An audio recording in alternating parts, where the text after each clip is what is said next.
Everyone likes to hear a good story. When the story is good, one likes to hear it again. And if, by chance, one is part of that story, there is no end to the number of times one can hear that story again and again.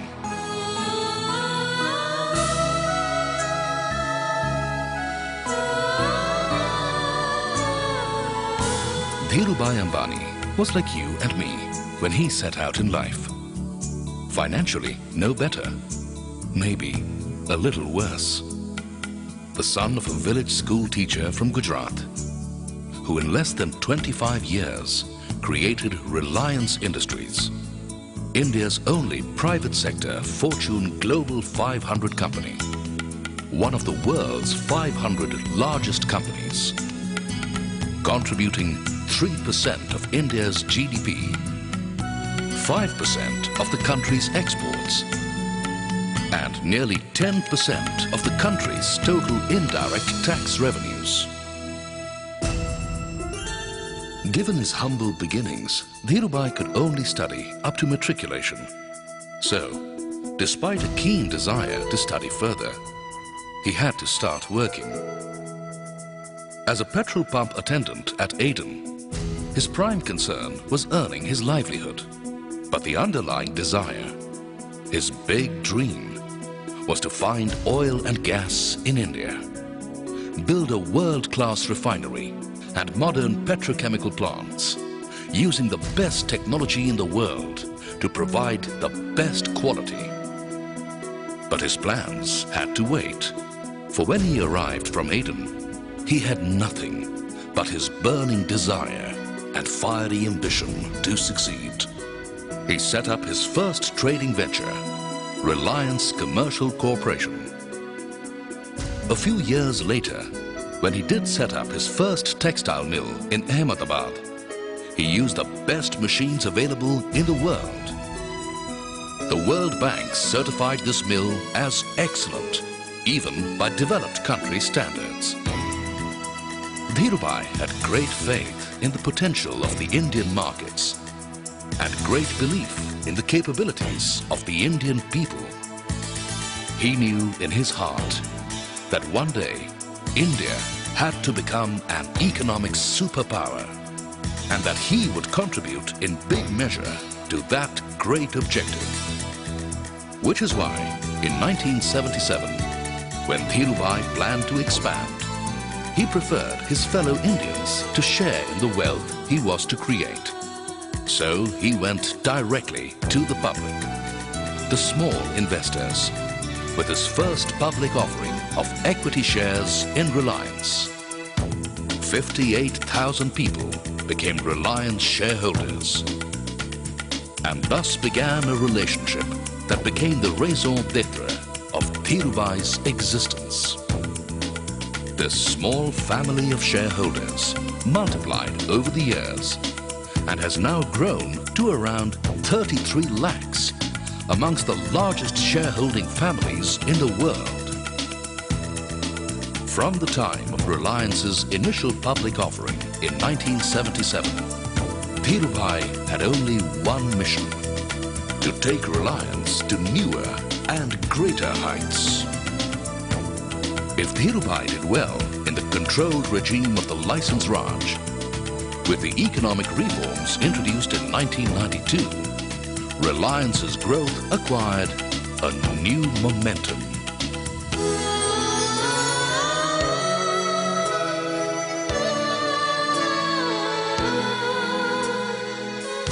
It was his capacity to dream big, his desire to achieve more, his dedication and relentless effort to convert his dreams into reality that made Dheerajlal Hirachand Ambani the inimitable Dhirubhai, a man who met the world on his own terms, becoming a benchmark unto himself. And as Reliance crossed newer milestones in growth, Dhirubhai's family grew simultaneously, nurtured with his love and day-to-day caring of Kokilaben, his steadfast life companion, whose support went a long way in helping him realize his dreams. Dhirubhai was always one to create his own road. That is why lack of infrastructure did not deter him. He went ahead and created it.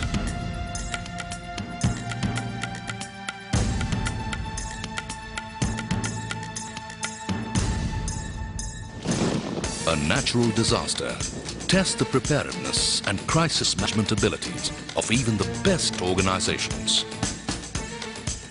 The magnitude of calamities that Reliance had to face time and again could have undermined the confidence of a lesser man.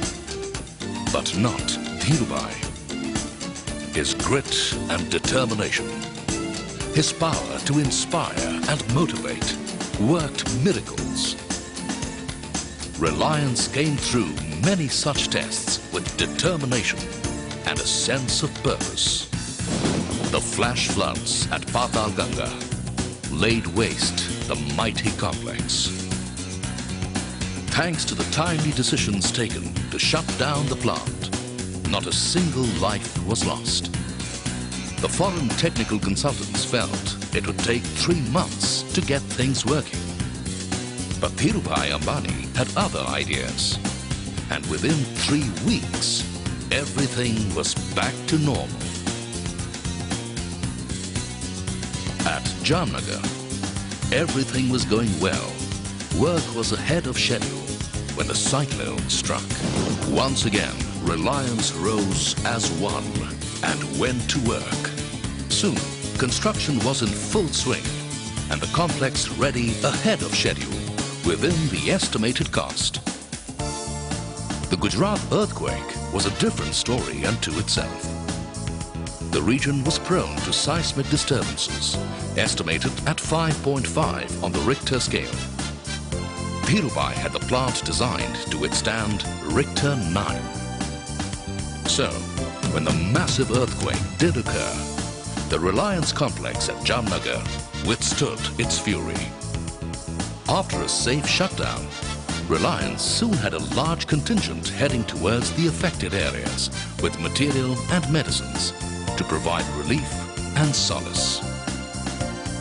On a more personal front, even the paralytic stroke of 1986 did not deter Dhirubhai. And he went on to make Reliance the largest business house in India. The only thing Dhirubhai regretted in his life was not being able to get a proper education. The Dhirubhai Ambani Foundation now runs or supports educational institutions, from school levels all the way up to professional courses.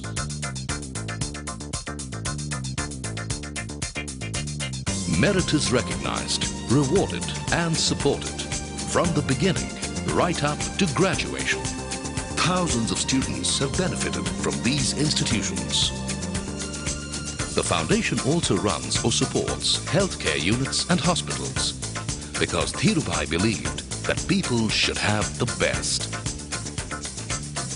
During the severe drought in the year 2000, approximately 25% of Jamnagar city's demand for drinking water was fulfilled from the supplies made from the Reliance complex. Dhirubhai's quest for technological perfection and quality went beyond the boundaries of constructing and manufacturing to enriching human life. This was Jamnagar before it all started. Dhirubhai said, "Let 2 million trees be planted." And this is Jamnagar now.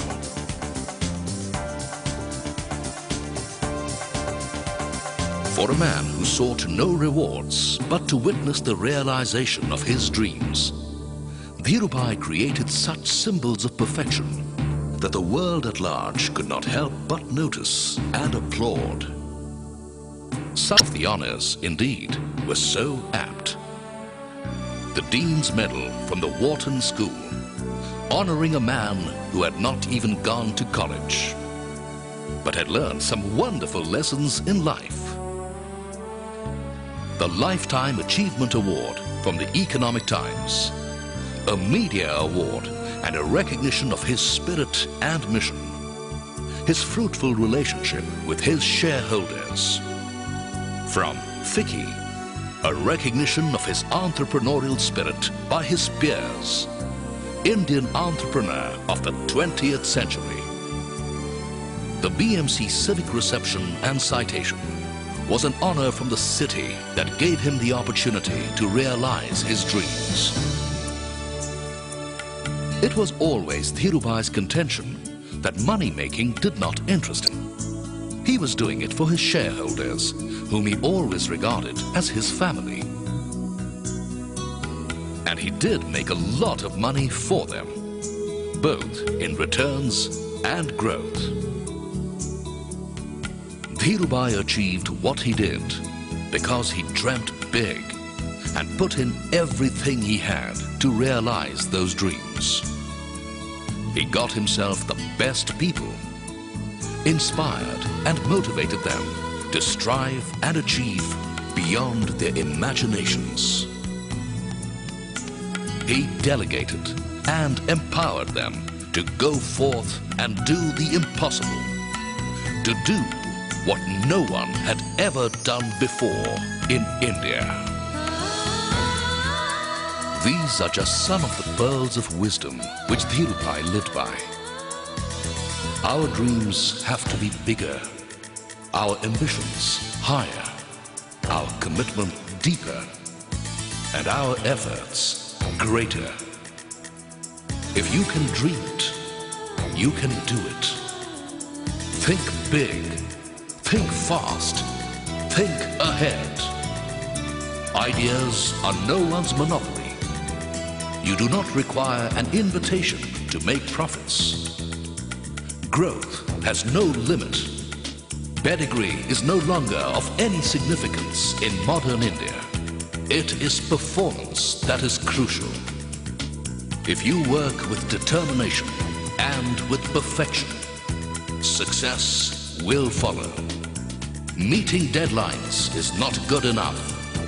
Beating deadlines is my expectation. Pursue your goals even in the face of difficulties. Convert adversities into opportunities. Do not accept defeat. Challenge negative forces. The past will give in. You will certainly win. Never give up. Courage is my conviction. Hope is your most powerful weapon. Self-confidence is your greatest asset. Give youth a proper environment. Motivate them. Extend them the support they need. Each one of them has an infinite source of energy. They will deliver. I bet on people. Ordinary people achieve extraordinary things in reliance. We need 1,000 Dhirubhais, if not more. I firmly and sincerely believe this. Till my last breath, I will work. Work is worship. Between my past, the present, and the future, there is one common factor: relationship and trust. This is the foundation of our growth. It is our hope that future generations of entrepreneurs in our country will derive inspiration from his thoughts and deeds and accomplish his dream of making India an economic superpower.